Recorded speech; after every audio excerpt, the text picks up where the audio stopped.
নমস্কার। এখন আপনাদের সবাইকে আর গুড মর্নিং বলবো না, গুড ইভিনিং বলাটাই ভালো। কারণ এখন কিন্তু বিকেলবেলা। গতকাল যে ব্লগটা আপনারা দেখলেন সেটা যেখানে শেষ করেছিলাম যে শুক্তো রান্না দিয়ে, রান্নাবান্নার পরে স্নান করে আমি এবার পুজোর ঘরে চলে এসেছি। আজকে এখন থেকে আপনাদের ব্লগটা যেটা দেখাচ্ছি আজকের রাতের অবধি, আর আগামীকাল তো আবার একটা শ্যুট করব, সেই ব্লগটা আবার তারপরের দিন যাবে। তো এখন আমি চলে এসেছি আমার গোপু সোনার বিছানার চাদরটা বদলাতে। ওটা প্রায় 2-3 দিন বাদে বাদেই আমি বদলে দিই। আসলে এখানে না মানে আলাদা করে তো ঠাকুর ঘর নেই, কুট্টুস একদম সব জায়গাতেই বিরাজমান। এবার কি হয়, ওর যেহেতু একটা ফাড়ি ব্রেড, তো কিছু ফার হয়তো কখনো বিছানায় থাকে বা কিছু, ওই জন্য আমি বিছানার চাদরটা ওই 2 দিন বাদে বাদেই বদলে দিই। আর আজকে ঘরটাও নামিয়ে দেবো, কারণ আগামীকাল বৃহস্পতিবার লক্ষ্মী পুজো করার আছে। সমস্ত কিছু মিলিয়ে আসলে পুজোর ব্লগটা আমার অনেক দিনেরই ইচ্ছা, যে পুজোর ব্লগ, পুজো কীভাবে করি, নিত্য সেবা কীভাবে গোবিন্দকে দিই, সেগুলো একটু শেয়ার করব আলাদা আলাদা ব্লগে। কিন্তু এই যে বলছিলাম গতকাল আপনাদের যে অনেক দিন আমার একটা ওই মানে ল্যাথার্জি এসে গেছিলো ব্লগ করাতে। যাই হোক, এখন আবার শুরু করেছি। এখানে দুপুরবেলা যে পুজো দিচ্ছি, আপনারা হয়তো দেখছেন আমি ঘরের পোশাকে আছি। আমার জেনারেলি পুজো করার সময় মানে করসুলের নাইটি অথবা হাউসকোট আমাকে পরতে হয় নর্মাল জামা কাপড়ের ওপরে। তার কারণ হচ্ছে ভীষণ ঠান্ডা লাগে, এখানে খুব ঠান্ডা। আর এখন যেটা দেখছেন সেটা হচ্ছে আমার যে টার্টল আছে, ক্রিস্টাল টার্টল, সেই ক্রিস্টাল টার্টলের যে জলটা আমি প্রত্যেক দিন চেঞ্জ করি। অনেকে বলেন ক্রিস্টাল টার্টলকে এরকম ডিরেকশনে রাখতে, ওরকম ডিরেকশনে রাখতে, খুব কনফিউজড হয়ে যায় জানেন তো। যার জন্য আমি যেটা দেখলাম যে আমি ঈশ্বরের সামনেই রাখি। ঈশ্বরের সামনে তো সব দিকই ঠিক হয়ে যাবে, ওনারাই মার্জনা করে দেবেন। তাই ভুল ঠিক জানি না, আমি ওখানেই রাখি। আর যেহেতু ক্রিস্টালের প্লেটটা, এটা না একটুখানি রোদ যদি হাত দিয়ে একটু ঘষে না নিই, খুব কীরকম একটা পিচ্ছিল মতন হয়ে যায়। আর চন্দন, অগরু এগুলোও তো দিই, ওই জন্য প্রত্যেক দিন ওটাকে পরিষ্কার করে তারপরে আলাদা করে জল বদলে দিয়ে। আর আপনারা যেটা দেখছেন, আমি কিন্তু সব কিছু নর্মাল ট্যাপ ওয়াটার ইউজ করছি, গঙ্গা জল নয়। কেন গঙ্গা জল করি না সেটারও একটা কারণ বলি। কারণ গঙ্গা জল আর নর্মাল ওয়াটার দুটোর মিক্সচার করাটা ঠিক নয় বলে। এবার মিক্সচার তো হয়েই যায়, বলুন, ভুল মানে সবারই তাড়াহুড়োর মধ্যে সংসারী মানুষ, ভুল হয়ে যেতে পারে। তার জন্য এটা ওটা, আর আমি তো উত্তরবঙ্গে থাকি, তো এখানে গঙ্গা জল পাওয়া মানে হচ্ছে আমি যখন দক্ষিণবঙ্গে আমার বাড়ি যাই অথবা শ্বশুর বাড়ি যাই, আপনারা অনেকেই জানেন আমার শ্বশুরবাড়ি গঙ্গার একদম নিকটবর্তী জায়গায়, শেওড়াফুলি। তো তখন আমি ওখান থেকে হয় শেওড়াফুলির ঘাট থেকে, কন্যাগর ঘাট থেকে আমি গঙ্গা জল অভিকে বলি নিয়ে আসতে, অথবা দক্ষিণেশ্বরের মা গঙ্গার থেকে গঙ্গার জল নিয়ে আসি। কিন্তু দেখুন একটা ডিস্টেন্স তো আছেই, কতটা আর ক্যারি করা যায়। তো ওই কোনো কিছু শুদ্ধ করার জন্য যেরকম হিন্দু শাস্ত্র মতে আমরা গঙ্গা জল স্প্রিঙ্কল করি, সেটাই করি। তাছাড়া আমি গঙ্গা জল দিয়ে মানে রোজকার কোনো কাজ করি না। ওই যে দেখছেন স্টিলের বালতিটা, আমার ওরকম একটা স্টিলের ছোট্ট বালতি কেনা আছে। আমার ওই বালতি করেই আমি জল রাখি, আর ঠাকুরের সামনে ঘটিতেও রাখি। এখন করব মহাদেবের স্নান।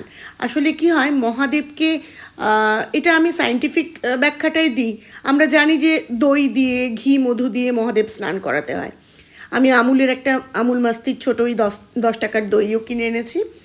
আর আমুল এই দই দিয়ে কেন করায় সেটা সায়েন্টিফিক কারণটা আমার মনে হয় যে অনেকেই একমত হবেন, যে যদি দই দিয়ে, দই অর্থাৎ অ্যাসিড, সেটা দিয়ে যদি আমরা একটু ঘষা মাজা করে জল ঢালতে পারি, তাহলে মূর্তিটা অনেক বেশি চকচকে থাকবে। তো সেই কারণেই ঘি, মধু দেখছেন। আর আমি ঘি বা মধু কোনোটাই ওই দশকর্মার দোকানে যা পাওয়া যায় ছোট্ট ছোট্ট, ওইগুলো ইউজ করি না। আমি যেমন ব্র্যান্ডেড জিনিস খেতে ভালোবাসি, আমি আমার ঠাকুরকেও যতটুকুনি পারি ব্র্যান্ডেড দেওয়ার চেষ্টা করি। তার কারণ হচ্ছে ভালো ঘি বা মধু, তখন পুজো যদি বাড়িতে করি তখন তো চরণামৃত বা ওরকম বানাতে হয়, তখন এই বাইরের ঘি মধুগুলো খাওয়া আমার মনে হয় ঠিক নয়। তো আমি তার জন্যেই অন্নপূর্ণার ঘি বা মানে আমুলের ঘি এরকমই ইউজ করি। আর একটু আগে আপনাদের যেটা দেখালাম, ওই যে দেখুন লাল ঢাকনা দেওয়া যে কৌটোটা, ওটা হচ্ছে কাশী বিশ্বনাথ অষ্টগন্ধা মানে চন্দন, ওটা হচ্ছে মহাদেবের চন্দন। তো ওই চন্দনটাই মহাদেবকে আমি তিলক পরাই বা মহাদেবের স্নানের জলেও দিই। আর এখন তো দেখছেন যে এই যে মানে হ্যান্ডকারচিফটা দেখছেন সেটা হচ্ছে আমার ঠাকুরকে মোছার। গোবিন্দর যখন গোপাল রাধারানীকে স্নান করাই তখনও মানে আলাদা ন্যাকড়া দিয়েই মোছাই, আবার মহাদেবকে করালেও মোছাই, কারণ শুকনো করে মুছে তারপরেই আমি ঠাকুরকে রাখি। কারণ আমরা তো স্নানের গায়ে উঠে পড়ি না, আমাদের তো গা হাত পা মুছতে হয় টাওয়েল দিয়ে। ওই সব কিছুই আমার মানে আমার মন যেটা বলে, যে যার মনের মতন করেই চলবে। আমার স্বামী একটা কথা বলেন যে তুমি যত ঈশ্বর পুজো করো আর যাই করো, তুমি ধরো ঈশ্বর পুজোয় বিশ্বাসী, আমার হাজব্যান্ড অতটা ঈশ্বর পুজোয় বিশ্বাসী নয়। তো বলে যে আমি কাজের কর্মের মধ্যে দিয়ে যদি ঈশ্বরকে খুঁজে পাই, সেটাই যদি আমার পুণ্য অর্জনের রাস্তা হয়, তাহলে তোমার আপত্তি কোথায়? তো যাই হোক, আপত্তি করার তো ব্যাপার নেই, কারণ যে যার নিয়ম মাফিকে চলবে, যার মন যেটা বলে। তো দইটাও এখানে আমার লোকাল থেকে দই আমি আনি না, কারণ এখানে না আমুলের এই দইটা সবসময় পাওয়া যায় না। ওই মিষ্টির দোকানের দইগুলো বড্ড বেশি ওই ঢ্যালঢ্যালে মতন হয়। তো আমুলের ওই 10 টাকার দইটা কিনে আনলে দেখবেন ওটা বাইরে রাখলেও, ফ্রিজ না থাকলেও, আমার এখানে ঠাকুরঘরে তো ফ্রিজ নেই, বাইরে রাখলেও ওটা একদিন ঠিকঠাকই থেকে যায়। তো ওইটা দিয়েই চান করিয়ে নিয়ে ঘি মধু দিয়ে ভালো করে একটু ঘষে মেজে স্নান টান করিয়ে তারপর অষ্টগন্ধা চন্দন দিয়ে মহাদেবের মাথায় জল ঢেলে ওনাকে ওনার জায়গায় আবার ঠিকঠাক রেখে দিয়ে তারপরে আমি অন্যান্য পুজো সব কিছু শুরু করব। মেন না আমার পুজোয় অনেকটা সময় লাগে। আমি ভাবি যে আমি সকালবেলা উঠে প্রত্যেক দিন মানে আগের দিন একটা রেজলিউশন নিই যে আমি পরের দিন সকালে উঠে অনেক ভোর ভোর পুজোটা সেরে নেব, কিন্তু সত্যি বলছি পারি না। এটা আমার একটা মানে কি বলবো ভীষণ নেগেটিভ পয়েন্ট, কিছুতেই পারি না। আর এত ঠান্ডায় না, গ্রীষ্মকালে যেরকম মানে বা বর্ষাকালে সকালে উঠে পুজোটা করে নিতে পারি, শীতে একদম হাত পাই চলে না, হাতগুলো না মানে ঠান্ডা হয়ে যায়। তাই আমি আমার হাজব্যান্ডকে বলি যে তোমার যদি পোস্টিং গ্যাংটক, দার্জিলিং, কার্শিয়াং এসব জায়গায় হতো, মানে ইনস্টেড অফ কুচবিহার ডিস্ট্রিক্ট, আমি তোমার সঙ্গে হাজার কিছু হলেও আমি যেতাম না, কারণ আমি ভীষণ শীত কাতুরে। আমি একবার গ্যাংটক গেছিলাম জানেন, আমাদের এখানকারই, আমি তখন এখানে যে স্কুলের প্রিন্সিপাল, সে কোনো একটা কোম্পানি থেকে প্রিন্সিপাল মিট ছিল একটা, তো সেখানে গেছিলাম। তো উইথ ফ্যামিলি ওরা ইনভাইট করেছিল, তো আমার ফ্যামিলিও গেছিলো। এবার যাওয়ার পরে যখন ওখানে ছাঙ্গু লেকে গেছিলাম, তো এমনিতেই ঠান্ডায় কষ্ট পাচ্ছি 14টা জামা কাপড় পরেছি, উলেনি শক্স পরেছি, ক্যাপ পরেছি, সব কিছু মানে আর্য আর অভির থেকে আমি সব থেকে বেশি পোশাক পরে গেছি। তার সত্ত্বেও কি হয়েছে, ছাঙ্গু লেকে যখন গেছি বা 0 পয়েন্টে গেছি, আমি পুরো মানে আমার হাত পা সব ঠান্ডা হয়ে গেছে, মানে ভেতরে শিরা ধমনী রক্ত সব মনে হচ্ছে যেন আমার গরম আর রক্ত নেই, আমার রক্ত পুরো একদম শনিত রক্ত হয়ে গেছে। সে যে কী অবস্থা, মানে বডি পুরো কোল্যাপস করে যাচ্ছিল। তারপরে ওখান থেকে যখন নামছি তখন ওই মানে আস্তে আস্তে আস্তে আস্তে আস্তে আস্তে যত মানে আমি টেম্পারেচারটা বাড়ছে, মানে আমরা টপ ভিউ জায়গা থেকে নিচে নামছি, তত আমার শরীরটা আস্তে আস্তে ঠিক হলো। তা তখনই আমি ঈশ্বরের কাছে প্রতিজ্ঞাবদ্ধ হয়েছি যে ঠাকুর এ যাত্রায় ফিরিয়ে দাও, আর আমি আসবো না। তো আমি খুব শীত কাতুরে। তো যাই হোক, একটা অন্য কথা বলতে বলতে অন্য কথায় চলে গেলাম। তো বেলপাতাগুলো যেগুলো দেখছেন আপনারা, সেগুলো কিন্তু সব আমাদের ক্যাম্পাসের। আমার বাড়িতেও গাছ আছে, কিন্তু আমার বেল গাছটা না সবে সবে লাগিয়েছি, তো এখনও অতটা ভালো হয়নি। তো আমাদের পাশেই আর একজনের বেল গাছ আছে, ওই ফুলটা মানে গাছটা খুব সুন্দর। আর এই যে বেগুনি রঙের ফুলটা দেখছেন, হয়তো অনেকে জানেন, আমি জানতাম না, আমি রিসেন্ট জেনেছি। এটার নাম হচ্ছে নীলকণ্ঠ ফুল। এটা নাকি মহাদেবের অরিজিনাল খুব প্রিয় ফুল। আপনারা যদি কেউ এটার ঠিক নয় এটা জানেন, তাহলে আমাকে প্লিজ কমেন্ট করে জানাবেন। জানতে তো লজ্জা নেই, হয়তো আমি ভুল জানি। আর অপরাজিতা তো দিই, আমরা অপরাজিতাতে মানে অপরাজিতা ফুলটাকেই জানতাম, কিন্তু এখানে এসে গাছে দেখলাম যে নীলকণ্ঠ ফুল আলাদা, একটু বেগুনি বেগুনি হয়। তো তারকনাথের যে ছবিটা দেখছেন, সেটা আমি এবছর তারকেশ্বরে গিয়েছিলাম যখন, তখন এনেছিলাম। আর একটা বড় পোস্টারও এনেছি, বড় মানে একটা বাঁধানো ছবি, সেটাও এনেছি। আর মহাদেবের যে মূর্তিটা, আমার না অনেক দিন ধরে কোনো একজন ব্লগারের ঠাকুর ঘরেই একটা মহাদেবের মূর্তি ছিল, সেটা যদিও পাথরের, আমি সেটা পরে বুঝেছি। এবার পাথরের চট করে বিগ্রহ রাখা নিয়ম মাফিক, তার হয়তো সেটা মানে সিদ্ধ অথবা প্রতিষ্ঠিত, আমি তো জানি না। তার জন্য আমি এবছর গিয়ে আমাদের ওখানকার কলকাতার একটা মলে একটা দোকান ছিল, সেখান থেকে এই প্যারিসের এটা এনেছি। যাই হোক, মহাদেবের পুজো আমার সম্পন্ন হলো। এরপরে মহাদেবের গায়ে একটু সেন্ট দিয়ে দিচ্ছি, একটু অগরু দিয়ে দিচ্ছি। এটা আমি রোজই করি। আমি টার্টলকেও অগরু দিই, গোপাল রাধারানী সবাইকে অগরু দিই, স্প্রে করি। বলে তো ওটা ভগবানের সেন্ট, তো আমার বেশ ভালোও লাগে, আর অগরুর গন্ধটাও আমার খুব সুন্দর লাগে। এই যে আমি ব্লগ করতে করতে দেখবেন ক্যামেরা চালাতে চালাতে বারবার একবার ক্লোজ হচ্ছি, মানে ক্লোজে ক্যামেরাটা নিচ্ছি, একবার একটু, মানে এটা না আমি খুব চেষ্টা করছি 0.5-এ নিতে, কিন্তু ওই শনি রোববার ছাড়া আমি আমার কর্তামশাইকে বসাতে পারবো না। ও এখন বললেই বলবে আমার সময় নেই। আমার এই জুমটা নিতে খুব অসুবিধা হচ্ছে। একবার হচ্ছে মানে আমি ওয়ান কি 1.25 কিরম কিছু একটা দেখাচ্ছিল, সেটাই নিতে চাইছি না। আমি মাঝে মাঝে 0.5-এ নিতে চাচ্ছি, কিন্তু হচ্ছে না।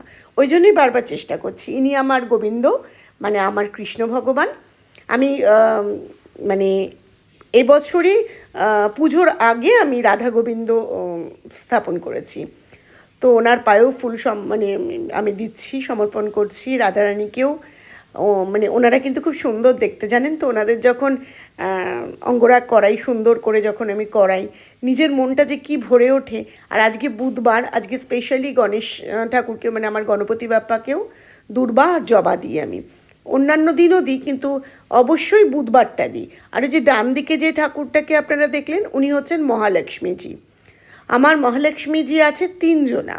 একজন দেখবেন জগন্নাথের পাশে বসে আছে, আর একজন হচ্ছে ওপরে, মানে ওনাকে গণেশের সঙ্গে রাখি।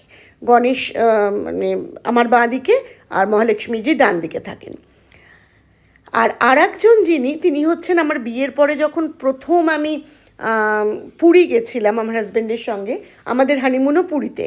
তো তখন যে ছোট্ট জগন্নাথ বিগ্রহ এনেছিলাম, তার সঙ্গে মানানসই একজন ছোট্ট অষ্টধাতুর মহালক্ষ্মী এনেছিলাম। আপনারা জানেন যে উনি জগন্নাথের পাশে বিরাজমান, তো ওনাকে এনেছিলাম। তো তাকে তো আমি এখন সরিয়ে দিতে পারি না, তো তার জন্যে তাকেও রেখেছি আমি ছোট জগন্নাথের পাশে, তার স্বামীর পাশেই। আর ওপরে যে দেখলেন আমি জলশঙ্খের মধ্যে ফুল দিলাম, জলশঙ্খের জলটাও কিন্তু আমি প্রত্যেক দিন চেঞ্জ করি। জলশঙ্খের জল চেঞ্জ করি, তার মধ্যে একটু তুলসী পাতা দিই, একটু ফুল দিই, অগরু দিই, আর চন্দন দিই। আমি চন্দন বেটে চন্দন দিই। সবসময় তো চন্দন বাটা অনেকটা ঘষতে হয়, আমি একটু চন্দন গুঁড়োও রাখি, সেটাও মিশিয়ে নিই। প্রদীপটা কালকে চেঞ্জ করব, কারণ কালকে বৃহস্পতিবার, কালকে আমি প্রদীপটা চেঞ্জ করব। এখন এই মানে আমার 2টো সিংহাসন, তো মানে এটা সিংহাসন, আর ওই পাশে যে দেখছেন গোপাল রাধারানী ওই দিকটা, সেদিকেও ওটাকে না আমি ফুলটা আমি লাস্টে সাজাই। কারণ কি হয় বলুন তো, বসে ওঠা এমনিতেই তো হাঁটুর অবস্থা, যত বয়স হচ্ছে দিন দিন যাচ্ছে। তো এই মন্দিরের পুজোটা করে নিয়ে ওই মন্দিরে পুজো করি। আমার ইচ্ছা আছে, আসলে সবেই তো এসছি, 1 বছরও হয়নি, অনেক কিছুই ইনভেস্ট করতে হয়েছে। তো এবছরটাই পারবো না, হয়তো পরের বছর ইচ্ছা আছে, সব কিছু ঠিকঠাক থাকলে আমি অভিকে বলবো এরম একটা সিংহাসনই আমার এই সিংহাসনের পাশে করে দাও। আর যেটা দেখছেন মিটকেস ধরনের কাবার্ড, ওটাকে একদম ডান দিকে সরিয়ে দেবো। তাহলে কী হবে, 2টো সিংহাসনই পাশাপাশি, আমার পুজো করতে সুবিধা হবে লেভেলে। কারণ গোপাল রাধারানী এদেরকে তো স্নান করানোর জন্য আমাকে বারবার আপ ডাউন করা সম্ভব হয় না, খুব কষ্ট হয়। অভি থাকলে, আর্য থাকলে, ভুল করে অভি বলে ফেলেছি। আসলে আমি যখন এখন ভয়েস দিচ্ছি না, আপনাদের তো আমি দেখাতে পাচ্ছি না কি হয়েছে, জানেন তো কেন অভি বলে ফেললাম? পাশ থেকে আমার কর্তামশাই একটা ডিশ প্রিপেয়ার করে এনে আমাকে লোভ দেখাচ্ছে, তুমি একটু টেস্ট করো, একটু খাও। আমি তো ভয়েস ওভার দিচ্ছি, আমি ফুল কনসেন্ট্রেট করছি, আমার ভিডিও দেখে দেখে ভয়েস ওভার দিচ্ছি, আর পাশ থেকে শুধু ওরকম বলে যাচ্ছে। এবার কনসেন্ট্রেশন ব্রেক হয়ে গেলে আমি হেসে ফেলবো, তার জন্য আমাকে এরকমভাবে প্রলোভিত করছে। ওই জন্য আমি আর্য বলতে কি অভি বলে ফেলেছি। যদিও মানে বলাটা কেন আমি এত কিছু আপনাদের কি ইলাবোরেটলি বললাম, কারণ আমার বর্মশাই ঠাকুরের আসনের সামনে বসবেন খুবই মানে কম, মানে আমি খুব অসুস্থ হয়ে গেলে, আর্যর এক্সাম থাকলে, আর্য হয়তো পড়াশোনা নিয়ে বিজি, তখন না হলে আমার অবর্তমানে আমার ছেলেই সব কিছু পুজো আচ্ছা করে। আর আগামীকালের লক্ষ্মী পুজোটাও বলেছে, আর্য বলেছে মা আমাকে একটু লক্ষ্মী পুজো করা শিখিয়ে দেবে। বললাম ঠিক আছে, আমি কোনো কারণে না পারলে তো অন্তত তুই করতে পারবি।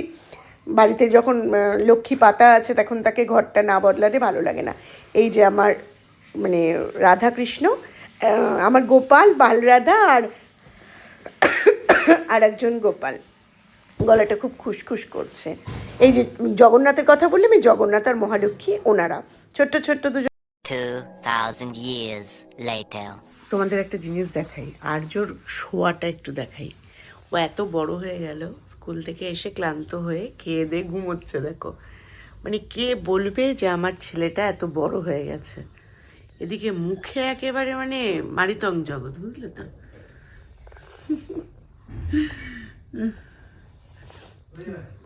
ভাবলাম তোমাদেরকে একটু শেয়ার করি ওর ঘুমটা। ওর বাবাও ঠিক এরমভাবেই ঘুমায়, মানে একদম এইরকম করে, যেরকম খুশি করে ওরা ঘুমায়, আবার বললে রেগে যাবে দুজনেই। উফ, আমি মানে অনেকক্ষণ পরে ক্যামেরার সামনে এলাম। এখন ঘড়ির কাঁটায় বাজে হচ্ছে 10টা। আমি সেই বিকেলবেলা পুজো টুজো করে উঠে সন্ধ্যে টন্ধে জেলে তোমাদের সাথে কথা বলেছিলাম।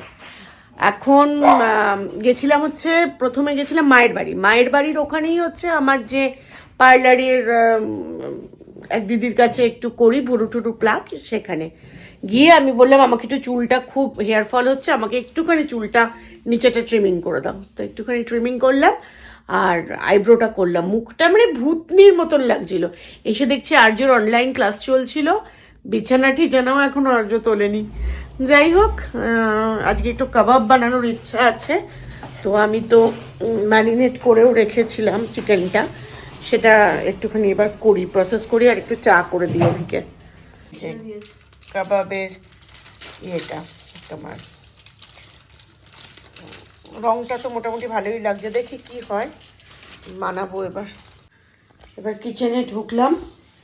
আজকে যেহেতু কাবাব বানাবো, সুতরাং আমি ভেবেছি যে আজকে ইয়ে করব তোমার, মানে ডিনারটা সেরকম কিছু করব না।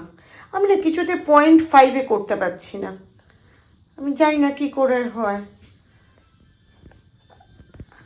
যাই হোক, বেশি কারিগরি করে লাভ নেই। চা করব এবার আমি। হ্যাঁ, চা করে নিয়ে তারপরে কাবাবটা চাপাবো। আমি আজকে এয়ার ফ্রায়ারেই কাবাব করবো। অ্যাকচুয়ালি এই এয়ার ফ্রায়ারটাতে আমি খুব একটা ইউজ টু নই, এটা হচ্ছে অভিকে আমি গিফট করেছিলাম। আর আমার এয়ার ফ্রায়ারটা যেটা আমাদের বাড়িতে, সেটাতে আমি খুব ইউজ টু। তো যাই হোক, এটাও আশা করছি খারাপ হবে না, যেহেতু অভি করতো আগে, অভি বলে যে ভীষণ ভালো হয়। দেখি করে কীরম হয়। চাটা তো চাপাই আগে। তখন তোমাদেরকে বললাম যে আজকে রাতে আর শুধু কাবাব করব এরকম। তারপরে চিকেনটা সকালে বলেছিলাম যে চিকেনটা ম্যারিনেট করা আছে, এখন সেই চিকেনটা করে নিচ্ছি, কারণ আমার ফ্রিজে জায়গা ধরছে না। আর এই কাবাবটা এখন এই এয়ার ফ্রায়ারে হচ্ছে। আর এটা আমি ম্যারিনেশন করে রেখেছিলাম, অভি এখন এয়ার ফ্রায়ারে এটাকে করছে। এই যে হচ্ছে, খুব সুন্দর হয় এটা এয়ার ফ্রায়ারে। তো এই এয়ার ফ্রায়ারটা কেমন সেটা আমি জানতাম না, কিন্তু অভি বললো ভালোই হবে। আর এখন আমি একটু চিকেন কষা করে রাখছি কালকের জন্য, কারণ কালকে বৃহস্পতিবার পুজো আছে। আমি মানে বেশি কিছু কালকে রান্নাবান্না করতে পারবো না, রান্নাটা যদি করা থাকে অনেকটা আমার খুব হেল্পফুল হবে। তো আজকের ব্লগটা আর বেশি বাড়াবো না, বেশি বড় করব না, এবার এখানেই শেষ করে দিই, কারণ কতটা হয়েছে ঠিক আমি খেয়াল করিনি। তাহলে আজকের মতন এখানেই শুভরাত্রি জানাই তোমাদের সকলকে। প্রত্যেকে ভালো থেকো, সকলকে ভালো রেখো আর আনন্দে থেকো, এটাই বলবো। আবার একটা নতুন ব্লগ নিয়ে খুব শিগগির ক্যামেরার সামনে আসবো। চলো, টাটা, বাই বাই। আর হ্যাঁ, যদি কিছু ভালো লেগে থাকে তাহলে একটুখানি লাইক করে দিও আর কমেন্টস করো, প্লিজ কমেন্টস করো। কমেন্ট পড়তে খুব ভালো লাগে। তাহলে আজকের মতো শুভরাত্রি, গুড নাইট। Goodbye.